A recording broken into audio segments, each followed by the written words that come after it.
Dehancer reached out to me to make a video about their plugin for DaVinci Resolve. It's a $450 plugin that essentially just allows you to make really good looking film emulations for your footage. The film emulations are solid. I will say some of them do kind of tend to come on a little strong, but thankfully you can fine tune that easily. Now I found with wedding footage in particular, you can actually get a very unique look, and that's kind of huge if you're someone like me that doesn't like to use mist filters. Let me show you exactly what this looks like when you have it on your computer. I'm using it for DaVinci Resolve, but it is available for Premiere and Final Cut as well. So this is from a wedding that I shot a while back. This is just normal vlog footage right here, ungraded, and then we added just a bit of a grade to it just to kind of bring it up the colors and add some contrast. And then we have dehancer right here. Now this is pretty important because this is about almost the best I could get the footage to look because I was shooting almost directly into the sun. So, you know, there wasn't just a lot of contrast to mess with, but then when you slap dehancer on it, it just really made the footage pop. I was super impressed. So let's get over into the color page right here. And if you want me to do a full tutorial on kind of how to use dehancer in your workflow, leave a comment down below and I might make that. So anyways, this is just a basic node tree right here, nothing crazy, but right here, as you can see, I slapped dehancer here at the end, and so I work with CSTs as color space transforms, and so I have a CST at the beginning and a CST at the end. So if you use dehancer, I highly recommend putting your dehancer node right before your final CST, just so you don't choke and throttle your footage. But once you get dehancer in here, all you need to do is just check your source, make sure you're adding the proper source into this. So since I'm converting to DaVinci Wide Gamut, that's what my source is. If you're just wanting to use this as like a Rec 709 conversion for your camera, you can actually just hit this drop down, you choose camera, and then you just choose the camera footage that you're putting into it. Now there are a few controls for exposure and temperature. I wouldn't mess with those in here. Those are much better to just do it in their own nodes. But once we get down to here where you see film, this is where things get really awesome. So you can see I chose this Fujicolor Pro 400H. So you can see it with it disabled, and then you can see it with it enabled.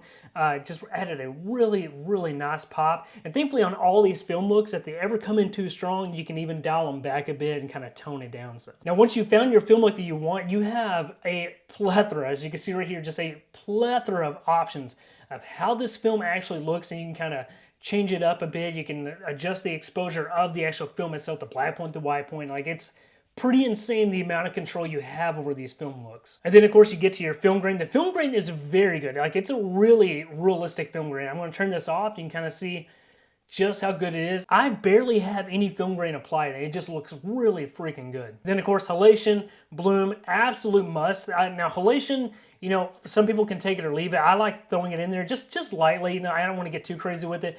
But the bloom, because since I don't like to shoot with mist filters, adding bloom in post is so good. It just adds a nice touch to your footage. Then when we get to the bottom, there's one more thing that's just really cool. So you can see where it says LUT generator. So if you develop the look that you just really love and you want to start using this on different footage, you know, or if you want to try to make your own LUT packs or something like that, you can actually use this LUT generator to make that LUT. Now, I do have a couple nitpicks with this plugin. First, if you've ever used any type of like film damage, film grain, or anything like that, then you already know it's incredibly resource heavy, and dehancer is no different. I'm using an M1 Mac Mini with 16 gigs of RAM, and I had to tweak the settings around to be able to get any type of real-time playback.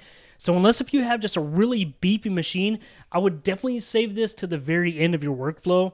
And as you may have guessed, that also means that you're going to have incredibly increased render times. Secondly is the film effects themselves. Now, the looks are fantastic, but the effects, to me, just come off as being really cheesy, and they just don't look real. Honestly, I can't imagine any practical application where I would use those.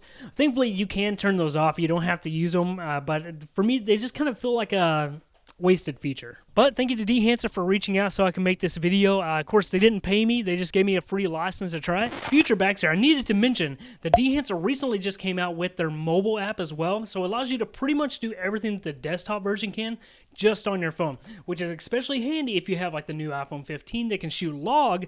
You can take your log footage, convert it into Rec 709, and add these pretty awesome film emulations to it in the app. But if you want to try it for yourself, click the link down below. You can get a little free trial. And if you want to support the channel, use code BAXS when you purchase the full license. Helps me out greatly. Anyways, guys, thanks for watching. I'll catch you in the next one.